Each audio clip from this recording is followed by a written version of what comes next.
absolutely lovely to have you all here.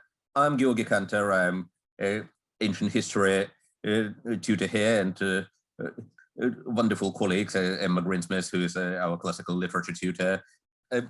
And what we'll do in this first session, tell you a few things about classics at Oxford and at St. John's. Now, normally, of course, in pre-COVID days, we would, at this point, invite the winners to the platform in our auditorium. We can't do that now. We're so very happy for them, and could I invite Dr. Greensmith to congratulate our winners? Thank you, Georgi. And yes, just to reiterate, I'm Emma Greensmith. I'm tutoring classical languages and literature here, and I hope to be able to see a lot of you later in the sessions as well. So yes, we got an absolutely astronomically huge number of essays in all categories this year, our biggest number ever, and they were all of a really high standard. We were super pleased to see that. So to congratulate the winners, the winner of the literature category that I personally marked, and the question about whether or not nice guys or girls finished last in ancient literature. The winner of this category, and indeed the overall winner of the spectacular essay, was Isabel from Northamptonshire. So virtual huge round of applause to her.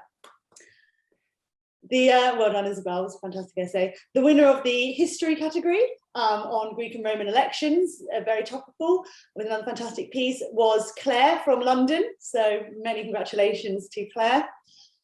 The philosophy category, very complex question about Plato, thought and democracy, looking at the Republic, was Bolscu from London. So many congratulations for taking on and triumphing in such a tough question.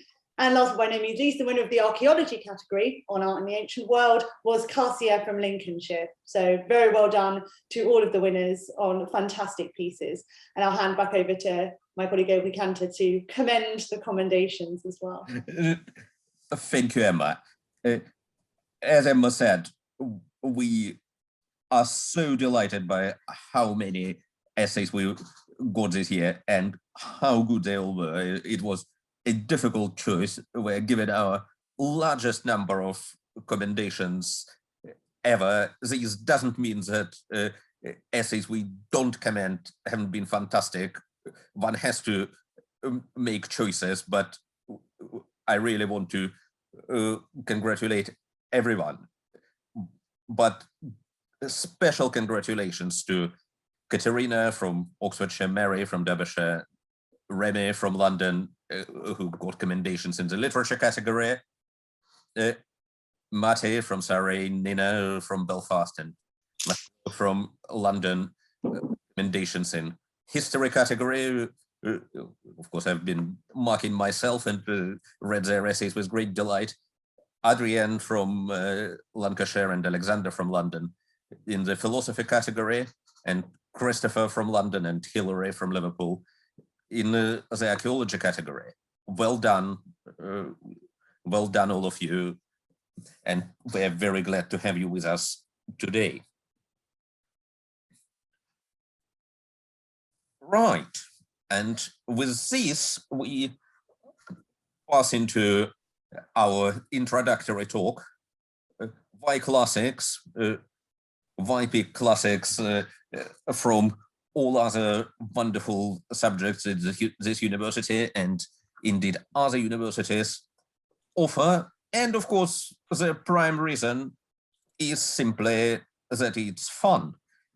Like with any subject you want to study, the prime reason is that there is a lot of interesting things to study. They're not the only interesting things, but they're really fantastic. A wonderful range of absolutely superb literature. There is a long and terribly interesting period of world's history, an extremely important formative period in philosophy, languages which give you not only access to ancient literature, but also the window into how all sorts of other European and not only European languages work.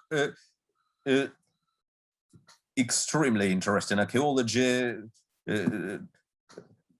art which we still admire, and of course, for many parts of the world, not least for all the parts of the world that are adjacent to the Mediterranean, North Africa, Western Asia, Europe, the influences from what we conventionally call the classical period are still terribly important.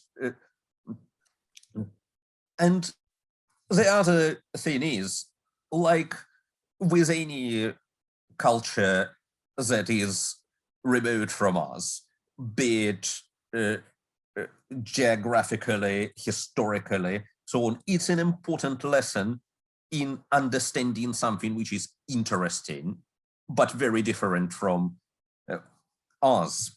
Greeks and Romans weren't at all like the people in the UK today. And we learn an important lesson at appreciating, understanding, caring about something which is unfamiliar, different, but still interesting, still human. And that's a lesson we can apply to all sorts of things in the modern world, even seemingly unconnected. Thank you. So moving on from why classics as a discipline and as a sort of thought, a way of thinking about the world as a whole, why study classics at Oxford? Some of Georgi's answers remain true. It's fun, it's interesting, it's important. Specifically Oxford, another word we want to add is it's big. As far as we can ever get objective facts, Oxford has the largest classics faculty in the world. And that is quite an incredible statistic when you think about it.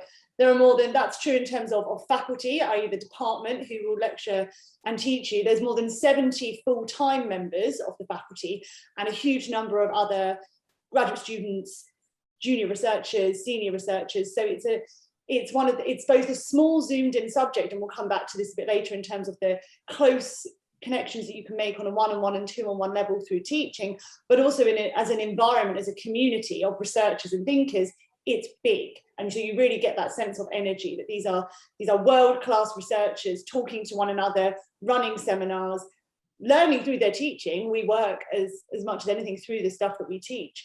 And it's on a really big and literally worldwide scale. What that also means is that, and we'll talk about this a lot more, but classics is another word that is always applied to it in a very true, not cliched ways. It's so broad. And when you pair that breadth of the subject, how many different things come under the category of classics, with the size of our department, you will rest assured, and to go back to that adjective word cloud, excited and energized, that you will be taught by people who are the world experts in a huge, quite an unbelievable range of different disciplines within classics. We are experts in Aegean bronze, Hittite, Near Eastern traditions, from Rome to Gaul to Britain to Greece, and from the Mycenaean period up to the Christian and Byzantine and Muslim worlds and beyond, and the early medieval period too. There are people who are working, thinking and teaching about all of these areas, and I stupidly stop at the Middle Ages, and of course classical reception as well. So people who are intent on working on classics in the 21st century across the entire world. There's work coming out on that stuff all the time from all the people working in Oxford. So the largeness and the breadth of disciplines that the faculty work in is something that we are very proud of, as you can probably tell, and is very unique to us. As a result of this sheer man and woman power and this breadth, it means that the courses that we can offer are broad alongside that. They are understandably broad in that way. So in terms of what people research, they then go on to teach. So you as a student would be able to have access to courses and teaching, mapping that spectrum of the faculty's research. As well as being large in terms of people, we're also here very large in terms of our resources. We have some of the best libraries and museum resources for classics anywhere in the world, and it being in Oxford, and indeed at St John's, it's often literally right on our doorstep. We have the Ashmolean Museum that Dr. Alison Pollard on our team is very involved in, which puts on a huge number of classically related exhibitions. You might have heard the recent Pompeii one. that went on, and you can kind of see it from St John's, which is quite nice. The Classic Centre, the Ioannou Centre, also opposite us, which is a sort of a site, a hotbed for lectures, seminars, research groups, activities, and has its own research and study spaces. We also have a dedicated classics library, the Sackler Library, which is again a real hub for students and scholars to come together and work. And all of these things sort of form a network of a kind of a real sense of classics being a big part of Oxford. It's not just related to the department, it's part of Oxford's kind of cultural life through all of these facilities.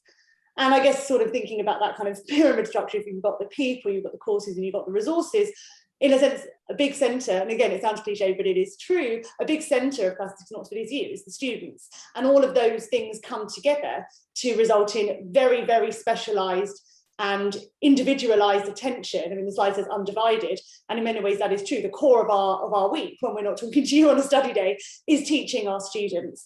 And so the resources, the space, and the researchers come together to provide the sort of quantity and quality of teaching that really helps the study of classics that Georgi talked about come to life. Right. And here you've got the Ioannou Centre, in fact, and all the images you are getting, we won't comment on it, do give you some idea of Oxford resources. You had a vase from the Ashmolean Museum in our first slide, and some books from the college library, which used to belong to great classicist and poet A. Houseman. But from all of this, we pass now to the structure of the course. And again, another strength of Oxford is that whatever your background and whatever your direction of classical interests, there is something we can offer to people who've done classics at school, to people who have done no classics at school, to people who are primarily interested in literature, to people who are interested in very multidisciplinary approach to classics, people whose main interests are in the material culture. We really, through these individualized teachings that Emma was talking about a second ago, can cater for all sorts of interests and all sorts of backgrounds.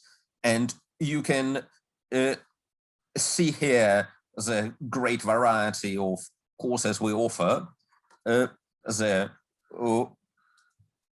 main school classics course, 2 versions, classics 1 for those who've done Latin or Greek at school, and classics 2 for those who are starting ancient languages from scratch, and I'll explain how it's structured in a moment, and classical archaeology and ancient history. And then we have what's called joint schools with other disciplines.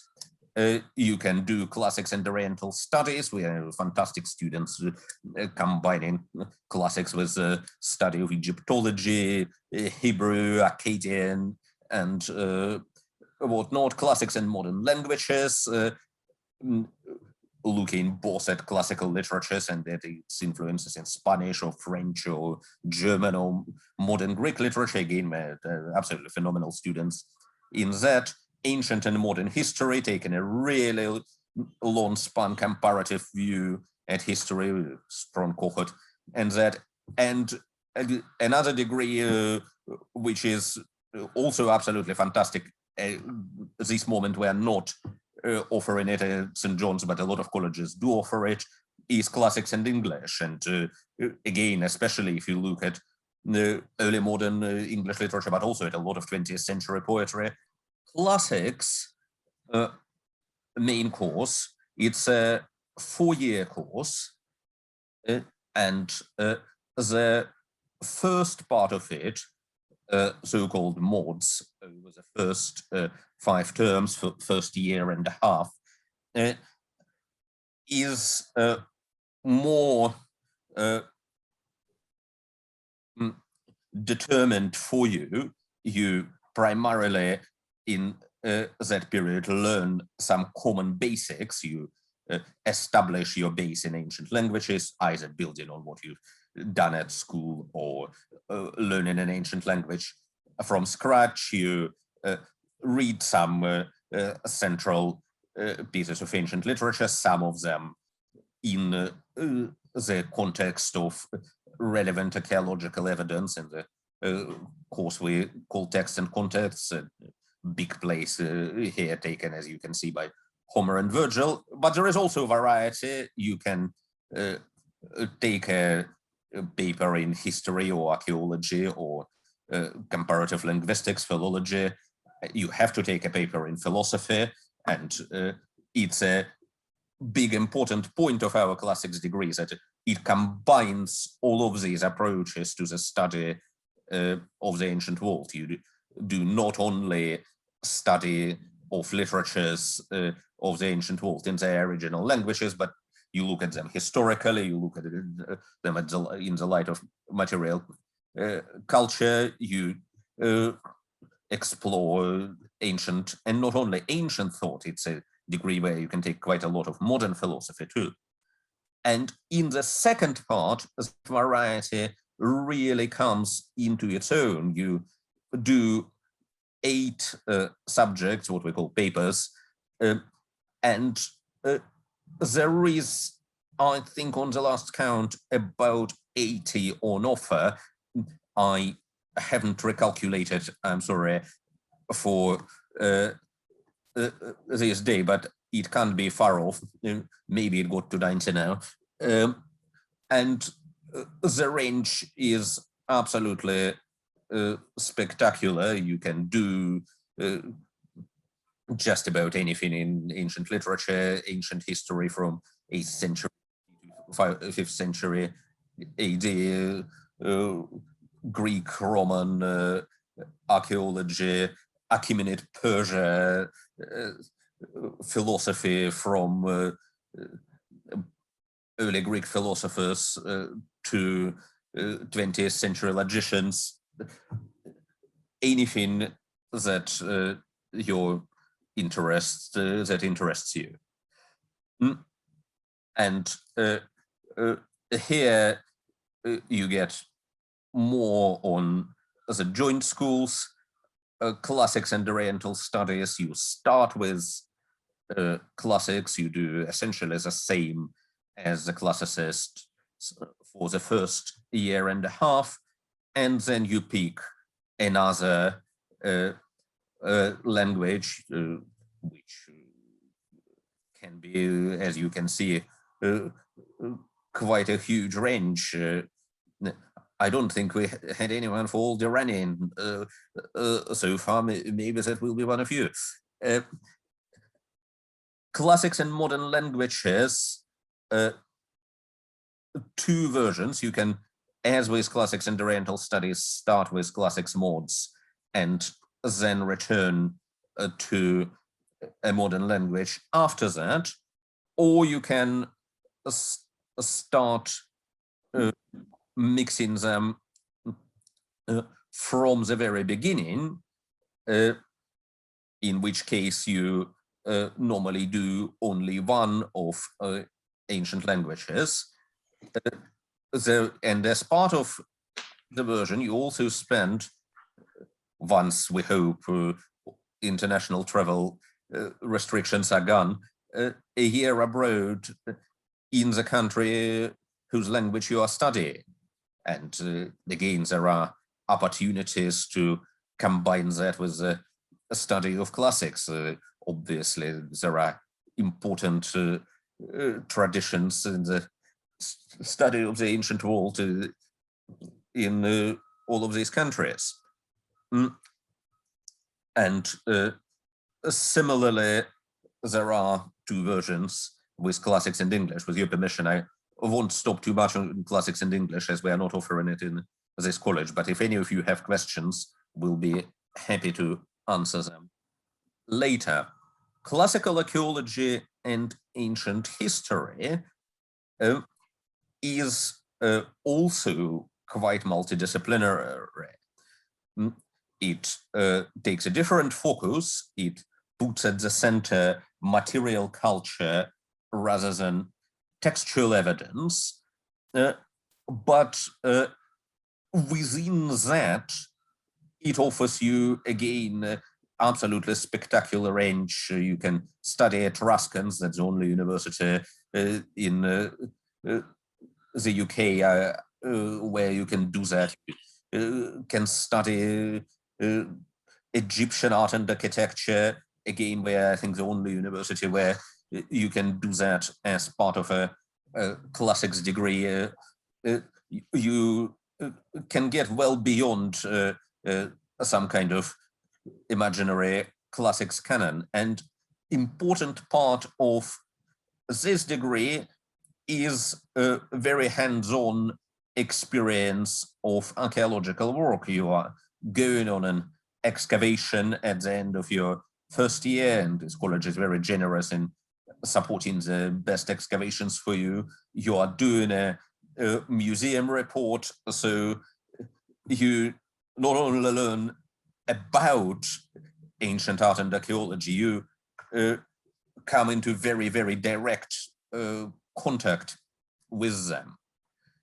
And last but not least, you can do ancient and modern history, which is a fantastic option for those whose historical interests don't stop with the fall of the Western Roman Empire.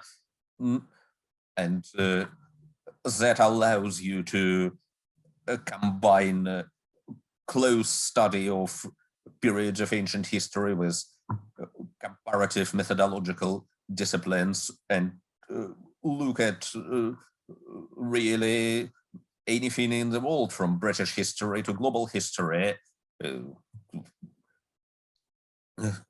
This is a fantastic degree as well, and as you can see at the bottom, you can learn Greek and Latin as part of that as well. And here I pass you back to Emma for a bit more about how this works. Thank you. So Georgi gave a whistle-stop tour to the what of classics at Oxford, and this really is a whistle-stop tour into the how. I touched on this before in terms of why Oxford, but how you are taught in any subject, particularly in classics, whatever of those many options you pick, is at the heart of what you do. And so very briefly, the way, in a nutshell, that teaching works at Oxford is it's spread through a mixture of lectures, classes, tutorials, and then other interactive events. So lectures will be mainly at the faculty building, the Uranu Centre, which you've already seen pictures, you can see another one there, and they will be with your whole cohort of either mods or greats who are taking that paper. So anyone who's sitting the Iliad paper, so anyone who's doing classics mods and taking Greek will go to the Iliad lectures. Likewise, anybody who does Greek tragedy, my examples are from literature because I teach literature, the greats will go to those lectures. So it's a way of interacting with, when they're back in person, but even so online because we run Q&A sessions, your whole cohort who are doing the same papers. Some options will also run classes. So for example, if you were to do Greek and Roman lyric or Greek and Roman comedy from the literature perspective, or classical reception, they're taught in classes. So a sort of a seminar style engagement where you'll have a tutor who will talk you through various ideas and your idea share, and then you'll go away and write papers based on those classes. But the kind of most famous and rightly famous way of delivering teaching in Oxford is through the tutorial. Now, these take place normally in your college. So your literature tutorials will be with the literature fellow, the history ones will be with the history fellow, archaeology ones will be with the archaeology fellow, or you might go out to different colleges depending on the papers you take and the specialists involved. They are normally one-on-one or two-on-one, and they take place in each subject, in each paper, once a week. So say you were doing the Aeneid, you'd have 8 tutorials in a term in St John's on the Aeneid. So, and every week you would do normally an essay or a close reading or a presentation in preparation for that tutorial, and you'd spend the tutorial discussing it. Now, the intensity of that contact, that you have a whole hour where you, your tutor, who's an expert in the subject, and your tutorial partner not just discuss ideas, but discuss ideas based on the work you've done, the reading that you've done. That is a way of getting to grips with the topic and the text that is unparalleled. And trust me, it really works. It is the most energizing way, both for the tutor and for the students, of getting to grips with the material. These are complemented by if you're going to do art and archaeology. Dr. Prada also runs handling sessions where you go to the Ashmolean and you will literally handle and see, after COVID leaves us alone, a lot of the objects that you will be talking about in your art and archaeology work. So it's not just textbooks and computer screens at all. It's all about the kind of material and physical present. And so if that's the kind of core of the teaching structure, then the lifeblood of it is that in order to get the most out of the tutorials, as well as the lectures and seminars, is there's a huge amount of time and space and energy for independent working. And I'm sure you'll hear more of this when you talk to the students, that part of being a classicist at Oxford and St John's is doing the work, going to the college library, going to the Bodleian, going to the Sackler, spending time alone and also with others, reading the secondary literature, preparing the essays that you then talk about in the tutorials. So there's a huge range of ways in which the content is delivered, but it is very student-centered. It's you-driven, but it's also you-centered in that the tutorial is all about what you think. So I'm going to take these next sort of, so that's if you were to do classics at Oxford and at St John's, what you'd be doing. This kind of looks forward, I suppose, outwards and forwards. And I'm going to do these quickly because, especially with the humanities, you hear about this stuff all the time. What can you do? You probably have this. What can you do with X degree? Now, the cliches abound in this, but I'm just going to sort of keep it simple, but keep it true. Above all, classics gives you exposure to a huge range of stuff that you will learn. You will read text, look at objects, think about, as Georgi said, a past culture that is more different than it is similar, which helps you to think about humanity. That is all true. You will know more about the Iliad and the Odyssey and Thucydides and Plato than you ever thought possible. But I think even more than that is that classics teaches you how to think. It fundamentally teaches you how to burrow down into a close reading of a given set of evidence, be it a text or a sculpture or a vase, and then to extract the big ideas from that really drilled down thinking. I always call it getting the macro through the micro. And that, in a nutshell, for me at least, is what classics teaches people supremely and superbly to do. Lots of subjects can teach comparable skills, but for me, as someone who teaches classics and also studied classics at university not that long ago myself, the proof is in the pudding. You learn how to think your way into and around ideas. You debate all the time. A tutorial is an exercise in constructive thought, in debating and bouncing back and forth. And so, as well as all of the skills that any humanities degree rightly teaches you, how to read critically, how to write elegantly, that ability to think deeply and very critically and self-consciously about these bits of evidence and their relevance to the world is something that makes classics stand out. And as a result, and again, a cliche that I want to unpack because it is true, of not only all the humanities degrees, but all the degrees, classicists from Oxford are among the most sought after in terms of employability. And I'm not going to read this list out, but this isn't just a random list. So we're not marketing, we're not interested in marketing here. This is a list of people who have studied classics at Oxford, many of whom at St John's, and these are jobs that they've gone on to do. And so, ones that you may well think of, academia, teaching, museum work, but also law, the theatre, journalism, police, investigative work. And we have anecdotal stories of people that we know and love who are doing these careers. And just anecdotally, I'm just thinking about our current set of final years. We have one going into, who's got a training contract in law, one who's doing a PhD in Yale, one who's going to go and do a master's in Hellenistic Judaism, banking, teaching and publishing. And they all, they have lived and breathed classics, and now they're going on to do these things. And no doubt, really, given what classics teaches you to do.